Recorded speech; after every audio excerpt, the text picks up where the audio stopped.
हरे Krishna everyone. हम morning की class में श्रील रूप गोस्वामी द्वारा विरचित भक्ति रसामृत सिंधु को पढ़ने का प्रयास कर रहे हैं। इसके तात्पर्य और अनुवाद दिए श्रील प्रभुपाद ने। श्रील प्रभुपाद की जय। तो प्रस्तावना पढ़ रहे थे हम। प्रस्तावना मतलब प्रीफेस। ठीक है, जैसे भूमिका समझ लो, भूमिका पढ़ रहे हैं इसकी।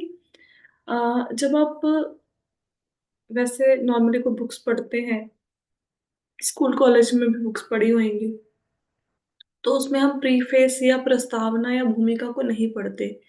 लेकिन अगर आप कोई धार्मिक ग्रंथ को पढ़ रहे हैं, स्पेशली श्रील प्रभुपाद के द्वारा जो लिखा गया है, आप प्लीज उसमें प्रस्तावना, आमुख, भूमिका, जो भी कुछ है, ये डेडिकेशन, ये आप ये जरूर पढ़ना।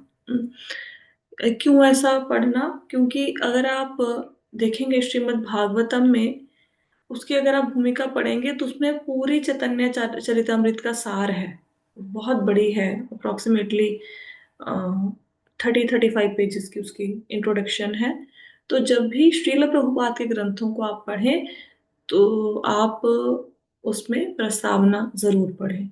तो कल की क्लास में हम लोगों ने किया था कि भक्ति रसामृत सिंधु रूप गोस्वामी जी ने लिखा है। रूप गोस्वामी जी कौन थे? चैतन्य महाप्रभु के प्रधान शिष्य थे, मेन फॉलोअर थे, मेन स्टूडेंट समझ लो उनके। ठीक है। और छह हमारे गोस्वामी हुए हैं, उनके हमने नाम कल पढ़े। रूप गोस्वामी, सनातन गोस्वामी, रघुनाथ दास, जगन्नाथ भट्ट, गोपाल दास गोस्वामी, हमने श्री जीव गोस्वामी, ये सबके हमने नाम कल सुने थे। और फिर हमने जाना कि कैसे रूप गोस्वामी और सनातन गोस्वामी नवाब हुसैन के यहाँ पे नौकरी करते थे। फिर ब्राह्मणों ने उनको अपने समाज से निकाल दिया और चैतन्य महाप्रभु ने उनको गोस्वामी की उपाधि दी।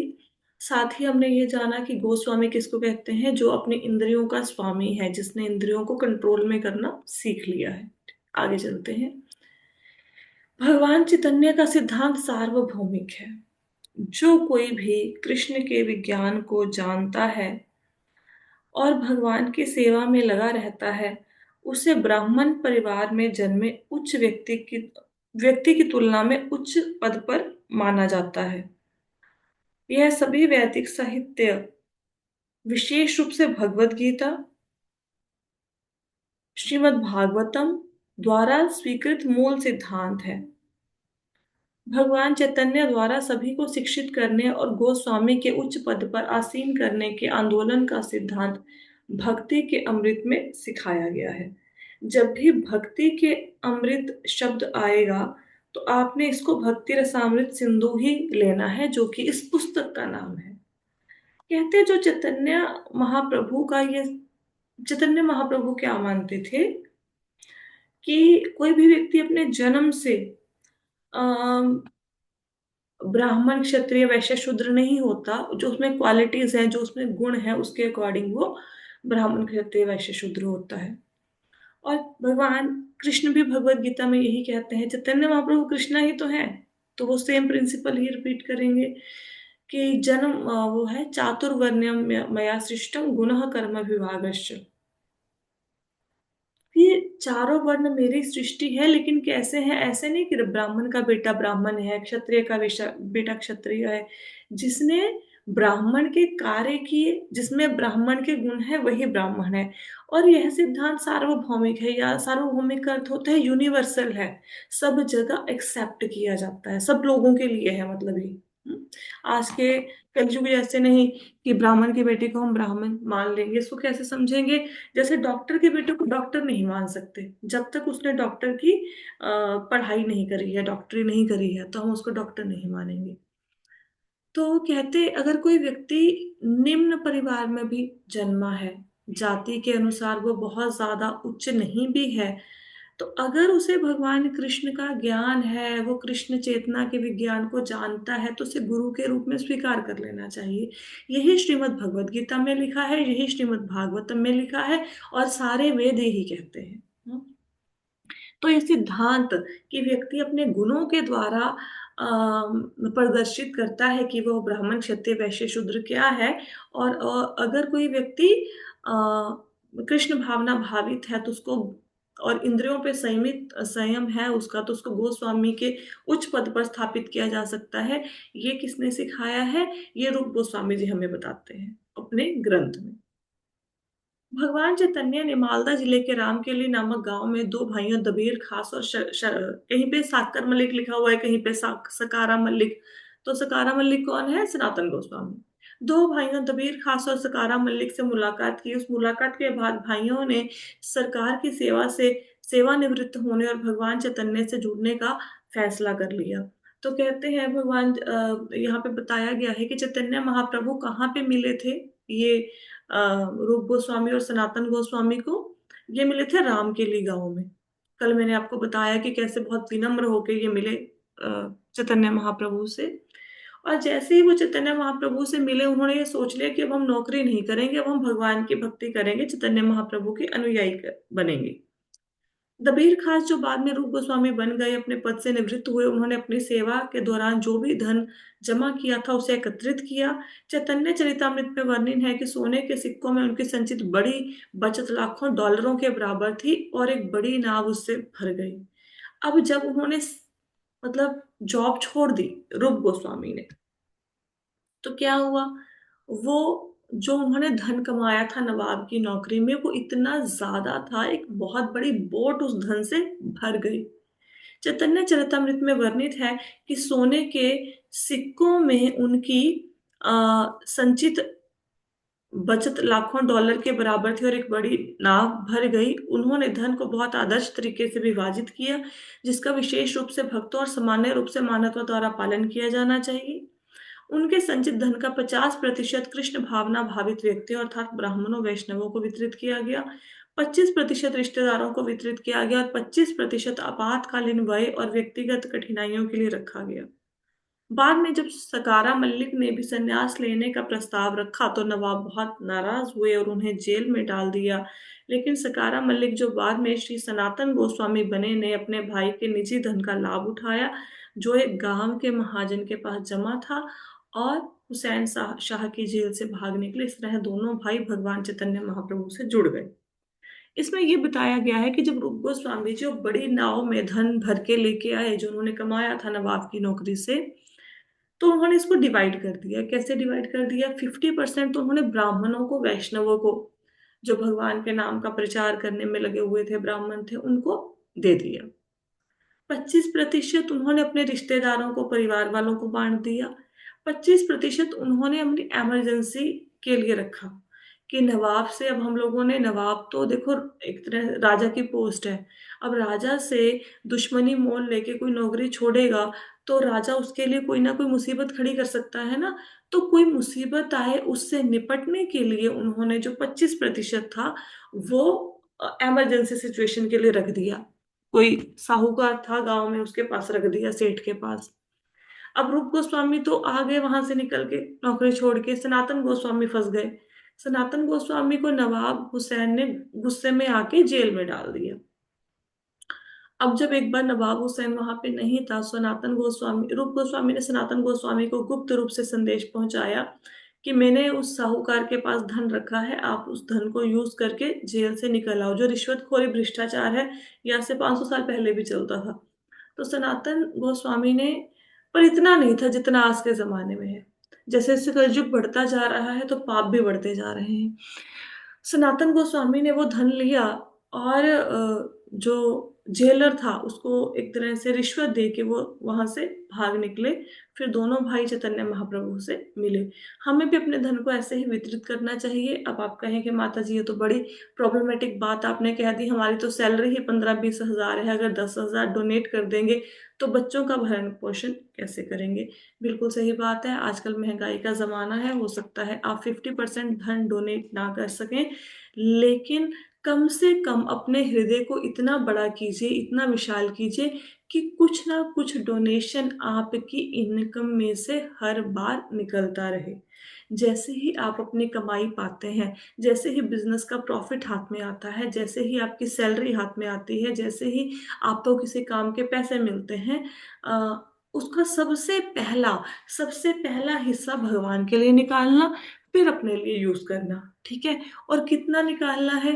आइडली तो देखो हमारे शास्त्रों में प्रभुपा जी तो कहते हैं कि 50% निकालो, चलो 50% नहीं निकाल पाए, तो हमारे शास्त्रों में विधान है कि दशवंध निकालना चाहिए, 10वां हिस्सा तो निकालना ही चाहिए इनकम का। सपोज कीजिए आपके खर्चे बहुत ज्यादा है और 10th पोर्शन भी नहीं निकाल पाए, तो कुछ ना कुछ अपने सामर्थ्य के अनुसार, आइडली तो दान जो होता है सामर्थ्य से बढ़कर होता है। जब सुदामा भगवान कृष्ण से मिलने गए तो वो मित्र थे, तो उनको देने के लिए उनके पास कुछ नहीं था, तो पड़ोसन से मांग के लाई उनकी पत्नी, वो दिया भगवान कृष्ण को, है ना। उस उनके पास नहीं था तब भी दिया। तो सामर्थ्य से अधिक देने की कोशिश करनी चाहिए। नहीं इतना हमारा हृदय मान रहा तो कम से कम कुछ पोर्शन जरूर निकालिए। मैंने अपनी डोनेशन को कैसे मैनेज किया हुआ है, मैंने एक बैंक में अकाउंट ओपन किया हुआ है, अकाउंट है तो बैंक में अकाउंट है। तो जब भी मेरे पास, मैं बच्चों को जैसे थेरेपी देती हूँ, तो जब भी किसी की फीस आती है उसका 10% अपने ऊपर खर्च करने से पहले, कोई भी 1 रुपया भी अपने ऊपर खर्च करने से पहले मैं 10% उसमें ट्रांसफर कर देती हूँ अकाउंट में। महीने 2 महीने के अंत में एक अच्छी राशि हो जाती है उसमें, और उसके बाद जो भी भगवान की सेवा मिले करने के लिए, उसमें उस धन को खर्च किया जाता है। तो इससे थोड़ा दिमाग पे प्रेशर भी नहीं आता, एकदम से कोई बड़ी सेवा या कोई ज्यादा देने की आपके मन में इच्छा हुई कि कहाँ से निकाले एकदम से, और धीरे धीरे वो भगवान के नाम का ही अकाउंट है, उसमें ना ही मेरी कोई ट्रांजेक्शन होती है, कुछ भी नहीं, सिर्फ मेरी सैलरी आएगी, 10% उसमें जाएगा, और फिर मतलब वो सेवा में नियोजित हो जाएगा। तो आप भी कुछ ऐसा कर सकते हैं, अगर आप बैंक अकाउंट नहीं खुलवा सकते, आप कम से कम एक गुल्लक लगा लो।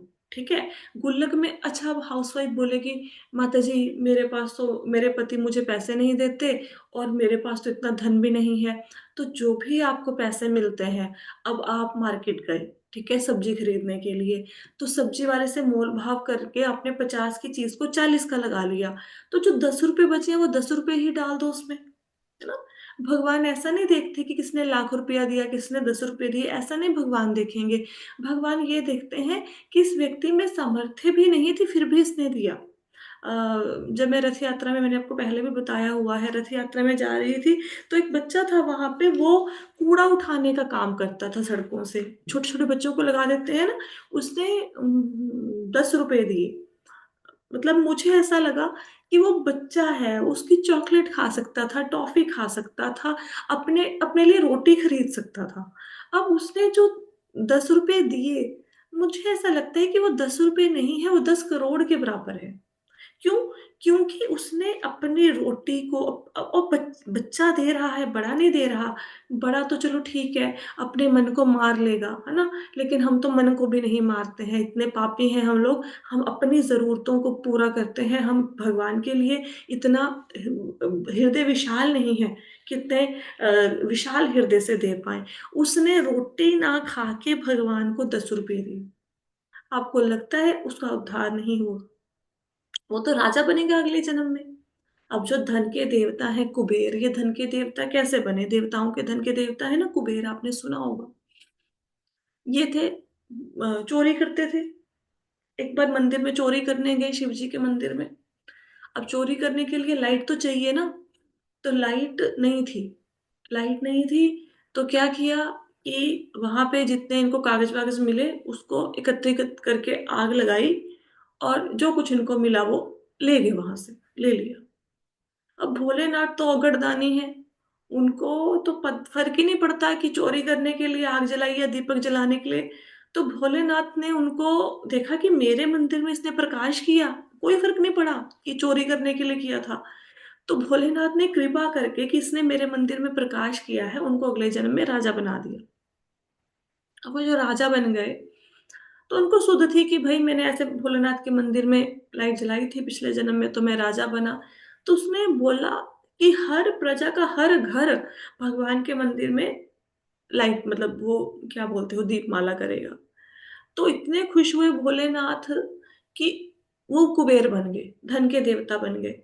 तो क्या, क्या योग्यता थी उनमें देखा जाए तो, कि वो धन के देवता बन गए सिर्फ चोरी करने के उद्देश्य से। और आपने एक कथा और सुनी होगी कि एक शिकारी था, वो जंगल में, उसको रात हो गई, नीचे शिवलिंग था, वो बिल पत्र उसको काम तो कोई था नहीं पूरी रात में, तो बिलपत्र के पेड़ पर बैठा था, वो तोड़ तोड़ के, नीचे शिवलिंग था वो ऐसे फेंक रहा था, उसको नहीं पता नीचे शिवलिंग है, वो उस भोलेनाथ को चढ़ रहे थे, तो भोलेनाथ ने उसको भी वरदान दिया। हाँ, तो जब अनजान में की हुई सेवा का इतना बड़ा महत्व है, तो जब जानबूझकर आप कोई सेवा करेंगे उसका कितना बड़ा महत्व होगा। और मैंने आपको दोपहर की क्लास में पढ़ाया था कि अगर कोई हथेली में अपने पाम में हथेली में थोड़ा सा जल लेके उसमें एक तुलसी पत्र रख के, पूरा गिलास पानी की बात नहीं हो रही है यहाँ पे, हथेली में 2 चम्मच पानी की बात हो रही है, शायद 1 चम्मच ही आता है, तुलसी का पत्र रख के भगवान को देता है, भगवान खुद को उसको सौंप देते हैं, ये सनातन गोस्वामी ने लिखा है हरि भक्ति विलास में। तो अगर इतना अधिक लाभ है फिर भी हम बोले नहीं, हम तो 2,000 रुपए का सूट पहनेंगे, है हम 5,000 का सूट पहनेंगे, 2,000 बुटीक वाले को सिलाई देंगे, 1,500 रुपया, 7,000 की ड्रेस डाल के निकलेंगे, क्या मिलेगा मृत्यु के बाद? एक कफन मिलेगा, बिल्कुल वो व्हाइट कलर का, सारे कपड़े यहीं पे धरे रह जाएंगे। और आपको पता है ये कपड़े किसको दिए जाएंगे? काम वालियों को दिए जाएंगे, इधर उधर बांटे जाएंगे, कोई कोई पहनेगा आपके कपड़ों को? कोई नहीं पहनेगा, आपकी अपनी सगी बहन, मतलब वो भी नहीं पहनेगी इन कपड़ों को, कि ये तो मरे हुए के कपड़े हैं, 1 मिनट में वो कपड़े अशुद्ध हो जाएंगे। तो क्यों ऐसी जरूरतों के लिए धन को वेस्ट करें? अलमारियां भरी हुई हैं, सांस नहीं आ रहा सबके घर में कपड़ों की, कृपया उन अलमारियों को खाली कीजिए। जो चीजें 6 महीने से आपने यूज नहीं करी, ध्यान से सुनिए, जो चीजें 6 महीने से नहीं यूज करी, वो 6 साल में, 60 साल में भी आप यूज नहीं करेंगे। दिल खुला कीजिए। हाँ, किसी समय वो आपका सूट 10,000 रुपए का आया था, अग्री, लेकिन आप वो कभी पहनेंगे नहीं क्योंकि उनका ट्रेंड चेंज हो चुका है ना? और जब भी धन खर्च करें तो ये सोचें कि क्या वाकई में इस चीज की जरूरत है मुझे, या सिर्फ मैं अपनी सेंस ग्रेटिफिकेशन के लिए इन चीजों को इकट्ठा करने जा रहा हूं या जा रही हूँ। सूटों का उदाहरण इसलिए दिया गया है क्योंकि फीमेल की अटैचमेंट बहुत होती है, मतलब वो भूखी मर सकती हैं, मुझे ऐसा लगता है कई बार। पार्लर और सूट ये रग रग में बसता है, the major portion of the wealth is going to parlour and this suit stitching. Prabhupad ji तो स्पेशली अपने एग्जाम्पल में लिखते हैं भागवतम में कि एक लिपस्टिक उन्होंने जब लिखी होगी कि $2 की आती है, और मुझे नहीं समझ आता कि इतना धन क्यों व्यय करते हैं। और इससे भी बड़ी विडंबना ये है कि कोई बात नहीं, चलो अलमारियां भर ली, सब कुछ हो गया, इट्स ओके, सब कुछ। अ, आपके पास आपके मेकअप बॉक्स में you are having 15 lipstick, 20 lipstick, 10 lipstick, लेकिन एक बात अगर आप ध्यान करेंगे, गौर कीजिएगा, आप एक ही लिपस्टिक आपकी फेवरेट होती है, वही आप बार बार यूज करते हैं, दूसरी को हाथ भी नहीं लगाते हैं, और बाकी एक्सपायर हो जाती है और फिर काम वालियों को देते हैं। तो धन की वेस्टेज को कम करें। दान देने का अर्थ क्या होता है? दान देने का अर्थ ये है, जो दान देने का अर्थ हमें बताते हैं बलदेव विद्याभूषण जी, हमारे आचार्य हैं जिनको प्रभुपाद जी ने भगवत गीता समर्पित की है। बलदेव विद्याभूषण जी कहते हैं कि अपनी इच्छाओं को पूरा ना करके जो दिया जाता है, अपनी इच्छाओं पे संयम रखकर, उसको कहते हैं दान। कोशिश कीजिए, गर्मियों का मौसम आ रहा है, एक प्रण लीजिए, एक बार अलमारी खोलिए अपनी, एक बार, और देखिए कि क्या कपड़े काफी हैं गर्मियों में पहनने के लिए। अगर वो वाकई में घिस चुके हैं, फट चुके हैं, तो अलग बात है, लेकिन अगर वाकई में गर्मियों में पहनने के लिए कपड़े हैं, तो कृपया इस गर्मियों में कपड़े मत खरीदें, पहले उनको यूज कर लें। और जब अच्छी तरह से यूज हो जाएंगे, तो फिर अगर आपको लगता है कि नहीं सब अभी भी इसमें जान पड़ी है, तो डोनेट कर दे, फिर नेक्स्ट में और खरीद लेना। थोड़ा सा संयम कीजिए। मार्केट में तो बहुत सी चीजें हैं, सब चीजों को तो घर में नहीं ले आते ना, ऐसे कूड़ा कबाड़ा इकट्ठा नहीं करते। ये कपड़े भी, कपड़े सबसे बड़ा, मतलब मुझे लगता है कूड़ा है। कूड़ा क्यों है? क्योंकि पहनने नहीं है, मतलब एक वही डायलॉग, पहनने को कपड़े नहीं, अलमारियों में सांस नहीं आ रही, एक कपड़ा उठाना होगा 10 कपड़े ऊपर आके गिर जाते हैं। तो कम संग्रह कीजिए, इससे भक्ति नष्ट होती है। मेरी तो एक फ्रेंड है, उसका बेटा है, उसके पास 4-5 टी शर्ट है, सारी नीली। मुझे बहुत अच्छा लगता है, कहते सुबह उठ के ना बड़ा सोचना पड़ता है, ये टी शर्ट पहनूं, लाल पहनूं, काली पहनूं, सारी नीली खरीद ली, एक जैसी खरीद ली, रोज वही पहन लो। अब जब मंदिर में जाएंगे यू विल सी, अब गर्मी आ गई है ना, अगर मैं मंदिर में जाऊंगी, सपोज मैंने मंदिर में 50 बार गई, मेरा मतलब 35 टाइम मेरा सेम सेम सूट रिपीट हो जाता है। 35 टाइम्स एक सूट है मेरे पास, उसको प्रेस करने की जरूरत नहीं पड़ती, तो मैं थोड़ा जल्दबाजी में चलती हूँ, मैं तो वही पहन लेती हूँ। किसको दिखाना है? और कोशिश कीजिए जितना सिंपल बन के जा सकते हैं मंदिर में उतना सिंपल बन के जाइए, क्योंकि भगवान की तरफ लोग आकर्षित हो, ना कि अपने कपड़ों की तरफ। एक हाड़ मास के पुतले ने कपड़े पहने, एक दिव्य शरीर ने कपड़े पहने, तो दिव्यता की दर्शन करने दो ना, रादर देन कि आप ऐसे कपड़े पहन के जाएं कि लोगों का ध्यान आपकी तरफ खिंच जाए। क्यों करना ऐसा? ना करो। और specially it's a humble request with folder hands whosoever is watching this video और लिसनिंग, जो भी इस वीडियो को सुन रहे हैं, देख रहे हैं, लाइव क्लास लगा रहे हैं, कृपया मंदिर में छोटे कपड़े पहने ना पहने, निक्कर इत्यादि पहन के ना जाएं। छोटे कपड़े, निक्कर, स्कर्ट्स, मिनी, ये पहन के मंदिर में ना जाएं। मंदिर की गरिमा को मेंटेन करें। Please maintain it. I see many couples, boyfriend girlfriend, चलो मंदिर चलते हैं, और उस लड़के को आकर्षित करने के लिए बहुत सारे मतलब बच्चे छोटे छोटे 14-15 साल के मिनी स्कर्ट से डाल के मंदिर में आते हैं। अच्छा नहीं लगता।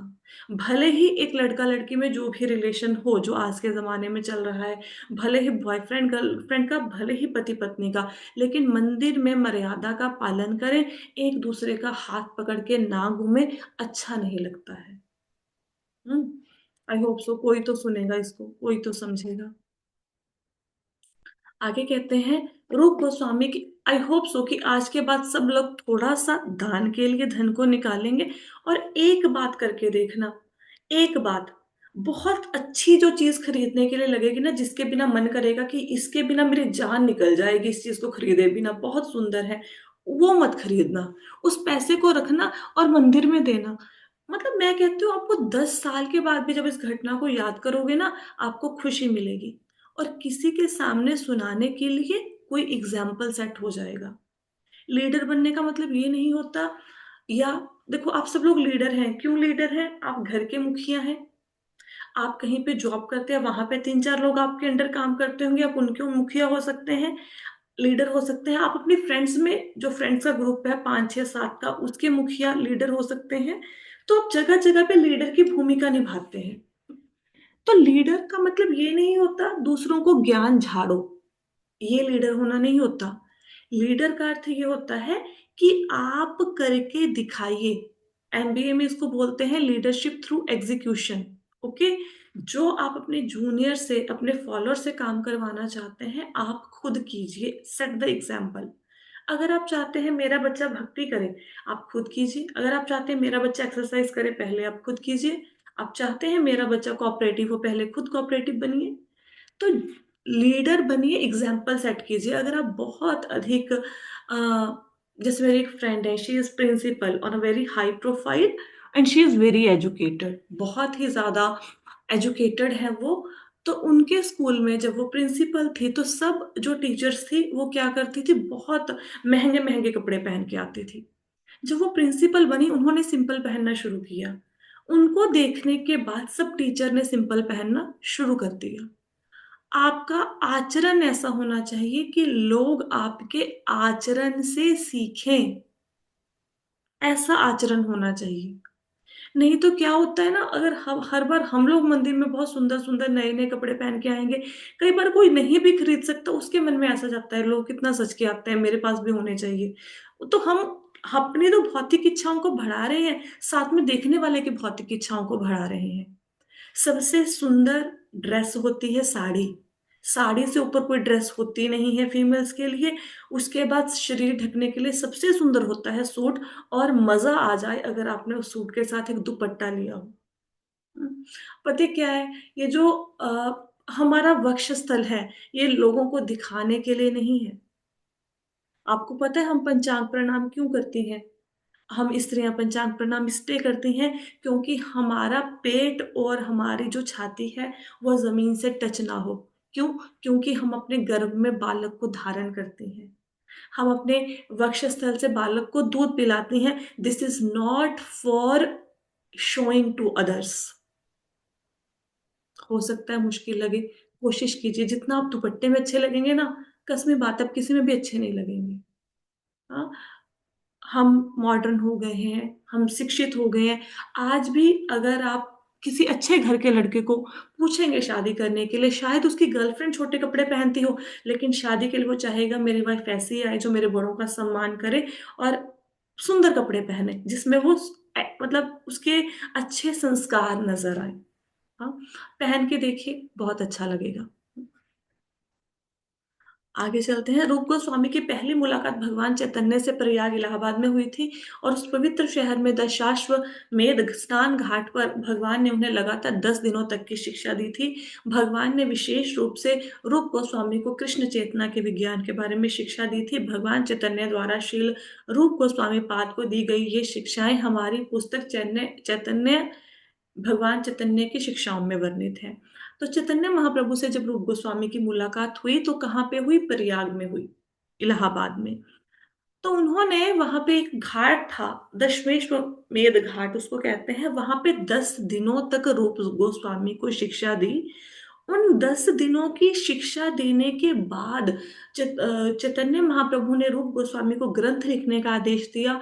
तो रूप गोस्वामी ने चैतन्य महाप्रभु को प्रार्थना करी कि आप मुझे इतनी शक्ति प्रदान करें कि मैं इन ग्रंथों का संपादन कर सकूं। फिर चैतन्य महाप्रभु ने उनमें शक्ति का संचार किया। जैसे आप देखते हैं कि वेद व्यास जी ने ग्रंथ लिखे। कैसे लिखे? क्योंकि वेद व्यास जी भगवान के शक्त्यावेश अवतार हैं। शक्त्यावेश अवतार का अर्थ क्या होता है? जब भगवान किसी जीव से कोई कार्य करवाने के लिए उसको कोई पर्टिकुलर शक्ति दे दें, उसको शक्त्यावेश अवतार कहते हैं। जैसे नारद मुनि को भक्ति की शक्ति दी हुई है, तो नारद मुनि जिससे भी मिलेंगे वो भक्त बन जाएगा, क्योंकि वो शक्ति है। तो इसी प्रकार वेद व्यास जी को शक्ति दी हुई है ग्रंथों को लिखने की, ये भगवान ने दी हुई है। तो रूप गोस्वामी जी में भी चैतन्य चरितामृत में शक्ति का संचार किया, उन्होंने बहुत से ग्रंथों को लिखा। हम्म? जो रूप गोस्वामी को भगवान चैतन्य ने शिक्षाएं दी हैं, उनको चैतन्य भगवान चैतन्य की शिक्षाओं नाम की एक बुकलेट है छोटी सी, वहां पे आप पढ़ सकते हैं। बाद में श्री रूप गोस्वामी प्रभुपाद ने प्रकट शास्त्रों के गहन ज्ञान और विभिन्न वैदिक साहित्यों से प्रामाणिक संदर्भों के साथ भगवान की शिक्षाओं पर विस्तार से चर्चा की। श्री श्रीनिवास आचार्य ने 6 गोस्वामियों को अपनी प्रार्थना में बताया कि वे सभी न केवल संस्कृति में बल्कि फारसी और अरबी जैसी विदेशी भाषाओं में भी बहुत विद्वान थे। उन्होंने वैदिक ज्ञान के अधिकृत सिद्धांतों पर चैतन्य महाप्रभु के पंथ की स्थापना करने के लिए सभी वैदिक शास्त्रों का बहुत बारीकी से अध्ययन किया। वर्तमान कृष्ण चेतना आंदोलन भी श्रील रूप गोस्वामी प्रभुपाद के अधिकार पर आधारित है, इसलिए हम आमतौर पर रूपानुग या श्रील रूप गोस्वामी प्रभुपाद के पद चिन्हों के अनुयायी कहलाते हैं। हमारे मार्गदर्शन के लिए ही श्रील रूप गोस्वामी ने अपनी पुस्तक भक्ति रसामृत सिंधु तैयार करी, जो भक्ति के अमृत के रूप में प्रस्तुत है। कृष्ण चेतना आंदोलन में लगे लोग इस महान साहित्य का लाभ उठा सकते हैं और कृष्ण चेतना के में बहुत दृढ़ता से स्थित हो सकते हैं। यहाँ पे क्या बताया गया है? यहाँ पे बताया गया है कि जो रूप गोस्वामी हैं, उन्होंने बहुत सारे वैदिक ग्रंथों को और जो प्रमाणिक स्क्रिप्चर्स हैं उनको पढ़ा, और भगवान की जो शिक्षाएं हैं उन पर विस्तार से चर्चा करी। जैसे अभी कल संजय जी ने कहा कि आप वेदों का सार दीजिए, तो क्योंकि मैंने वेदों का इतना गहन अध्ययन नहीं किया है और मैं कर भी लूंगी तो मुझे कुछ समझ नहीं आएगा। ठीक है, और जो चीज मुझे समझ नहीं आती मैं उस पर लेक्चर देना पसंद नहीं करती, क्योंकि जो सुन रहा है, अब मैं आपको बोल दूं यहाँ पे वोस्त्रे फैंतम, अब वोस्त्रे फैंतम क्या है? अब मैं बोल दूं इसका अर्थ ये है। अब वोस्त्रे फैंतम क्या है जब आपको पता ही नहीं है, तो चाहे मैं इसका मतलब आपको हाउ आर यू बता दूं, चाहे मैं बोलूं इसका मतलब है व्हाट इज योर नेम, आप तो वही समझेगा ना। क्योंकि जिसको मतलब ही नहीं पता वो तो वही समझेगा कि भाई बोल रहा है बंदा तो सही ही बोल रहा होगा, है ना। तो जो भी व्यक्ति व्यास गद्दी पर बैठे या कभी प्रवचन करे, उनको ये चाहिए कि पहले खुद शास्त्र को पढ़ लें, अच्छे से सीख लें, फिर प्रवचन करें। क्योंकि जो सामने साधारण जनता बैठी है उसको नहीं पता कि शास्त्र में क्या लिखा है, उसके लिए आप जो कहेंगे वही सत्य है। है ना। तो इसलिए कुछ भी ऐसा ना पढ़ाएं जिसमें आप खुद पारंगत ना हो। ठीक है, पारंगत नहीं हो सकते, चलो कोई बात नहीं, श्रीमद् भागवतम पढ़ेंगे, बहुत ज्यादा अच्छे से समझ नहीं आएगी, कम से कम विषय वस्तु को उसी रूप में प्रस्तुत कीजिए जिस रूप में वो विषय वस्तु है, उसको तोड़िए मरोड़िए मत। टीवी सीरियल में क्या होता है, टीवी सीरियल में घटनाओं को तोड़ा मरोड़ा जाता है, उसमें अच्छा सा मिर्च मसाला लगा के आपके सामने चीजों को, फैक्ट को प्रस्तुत किया जाता है, क्योंकि उन्होंने अपनी टीआरपी बढ़ानी है, उन्होंने उससे पैसे कमाने हैं, तो वो सत्य को नहीं दिखाएंगे। राइट। तो जब भी आप पढ़ें, स्क्रिप्चर से पढ़ें। अब कल एक प्रश्न आया कि हो सकता है, जब हम लोगों ने चर्चा की कि जब महाराज दशरथ 60,000 ईयर के थे, 60,000 साल के, तो तुमको भगवान राम की प्राप्ति हुई, तो ऑब्वियसली मन में डाउट आएगा, क्योंकि जब किसी ने स्क्रिप्चर को पढ़ा ही नहीं, वाल्मीकि रामायण खोली ही नहीं, तो फिर वो कैसे कहेंगे, वो नहीं मानने को तैयार कि भाई उनकी आयु इतनी थी, है ना। तो अब जब ये प्रश्न आएगा, अब आप भी कभी प्रवचन देंगे, अगर आपने रामायण पढ़ी है और आपको पता है ये रामायण में लिखा है, तो आप कुछ नहीं करेंगे, आप बालकांड में जाके अपना श्लोक खोलेंगे और बता देंगे, जैसे कल मैंने इनको बताया, संजय जी को, कि ये देखो लिखा है 60,000 साल थी, वाल्मीकि रामायण में लिखा है, इतने सर्ग में, इतने श्लोक नंबर में लिखा है, तो विश्वास होता है कि हाँ वाकई में मन से बातें नहीं बना रहे हम, स्क्रिप्चर्स प्रमाण है। हम्म, तो इसलिए स्क्रिप्चर्स को पढ़ो, नहीं पढ़ा जाता तो फिर उसके बेस पे किसी को ज्ञान मत दो, पहले खुद उनको अच्छे से सीख लो, ताकि लोगों के जब डाउट्स आए, अगर आपने पढ़ा होगा तो आप इजीली उनके डाउट्स को हैंडल कर पाएंगे। राइट। अब इसको और किसी ढंग से कैसे प्रूव करेंगे, और ढंग से ऐसे प्रूव करेंगे कि दशरथ महाराज की आयु 60,000 साल की थी। देखो, मैंने आपको बहुत समय पहले भगवत गीता की क्लास में बताया था कि सतयुग में लोगों की आयु कितनी थी। कौन बताएगा, किसी को याद है सतयुग में लोगों की आयु कितनी थी? 1 लाख वर्ष। 1 लाख साल। 1 लाख। यस, सतयुग में लोगों की आयु थी 1 लाख साल। और अब हर युग में एक एक जीरो माइनस करते जाओ, अब 10% लेस हो गई है उसमें, तो त्रेता युग में लोगों की आयु कितनी रहेगी? 10,000। 10,000 साल, ठीक है। और फिर आगे रहेगी, मतलब द्वापर में रहेगी 1,000 साल, और एक अब कलयुग में हजार तो, से। हाँ अब कलयुग में तो 100 है, पर 100 भी कौन पार करता है, या 100 को कौन टच करता है ना। तो लोगों की आयु इतनी होती थी, इतनी होती थी। और जो हाँ पुण्यात्मा, मतलब वो, हरे कृष्ण, वो भी ना कि श्री राम जी ने 10,000 साल तक राज्य किया था। हाँ, तो आता है 11,000 वर्ष पर्यंता राज केनह श्री लक्ष्मी कंता। तो भगवान राम ने, ऐसे आता है, ऐसे आप रामायण पढ़ेंगे और ऐसे श्लोक आते हैं कई जगह पे, तो आपको पता लगेगा। अगर आप इससे भी थोड़ा सा पीछे जाएंगे, थोड़ा सा और भागवतम को पढ़ लें, तो उसमें आएगा कि चित्रकेतु महाराज की कथा पढ़िए। चित्रकेतु महाराज ने करोड़ों वर्ष तक राज्य किया। अब चित्रकेतु महाराज की कितनी पत्नियां थी? 1 करोड़। अब हम सोचेंगे ऐसे कैसे हो गया, हमसे तो एक नहीं संभाल ली जा रही, इन्होंने 1 करोड़ कैसे संभाल ली? अरे भाई, पुराने समय में वो राजाओं में उतनी शक्ति थी, आयु बहुत बड़ी होती थी। अब हम क्या करेंगे, अब एक एक ही नहीं संभाली जा रही, एक एक से ही परेशान है, 10 जगह पे उसकी चुगलियां करते फिरते हैं हम। हाँ, तो अभी मैं आपको एक कथा सुनाऊंगी, कोशिश करूंगी दोपहर की क्लास में सुनाऊं, कि एक राजा थे, उनकी मृत्यु हो गई, संतान थी नहीं। तो पत्नी ने बहुत वियोग का अनुभव किया, पतिव्रता थी। तो उन्होंने बोला कि भाई मेरे तो पुत्र भी नहीं है ना पुत्री, आप छोड़ के जा रहे हो, मैं किसके सहारे रहूं? तो आकाशवाणी हुई, जो अब वो आत्मा जा रही है, अब व्यक्ति मरता है, शरीर मरता है, आत्मा थोड़ा ना मरती है। तो राजा ने बोला उसको, वो मर गए थे, ऊपर से आवाज आई कि ऐसा करो, तुम मेरे शव को संभाल के रखो, तो तुम इतने दिनों के बाद मतलब मेरे पास तुम सोना मेरे शव के साथ, फिर तुम्हें मतलब संतान प्राप्ति हो जाएगी। तो मरे हुए शरीर से बालक उत्पन्न हो गया। अब कोई माने ना माने, इसको मिथ कह दे, जो मर्जी कह दे, वो धर्मात्मा राजा थे। अब महाराज शिवी ने अपना एक कबूतर को बचाने के लिए अपने शरीर का मांस काट काट के तोल दिया, हम एक उंगली नहीं काट सकते, है ना। कर्ण है, कर्ण के पास इंद्र मांगने आए कि मेरे को अपने ये कवच और कुंडल दे दो। तो कर्ण का जो कवच था उनके शरीर के साथ फेविकोल जैसे चिपटा हुआ था। बचपन से था, उनकी बॉडी का पार्ट था कवच। तो उन्होंने अपने आप को लहूलुहान कर लिया, चाकू से काट काट के बॉडी पार्ट को दे दिया। हमें अगर बोले कि आपके अपनी स्किन को 2 इंच उतार दो, मर जाएंगे हम। अब डॉक्टर के पास जाके भी नहीं जिंदा बचेंगे, इतना खून खराबा कर लेंगे। वो क्षत्रिय थे, उनमें दम था। जिनमें 10,000 हाथियों का बल था, वो कैसे क्षत्रिय रहे होंगे।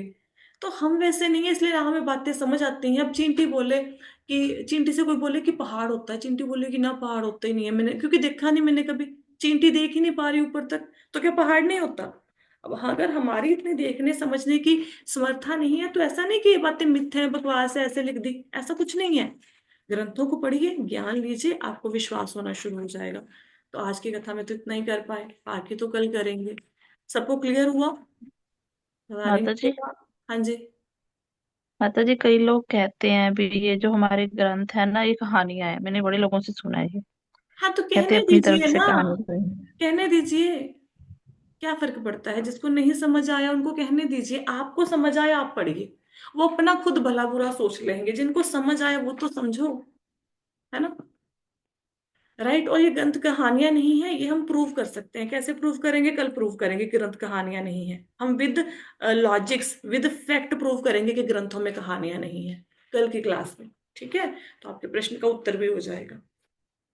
और किसी ने कुछ पूछना है? राइट, ठीक है, तो आज के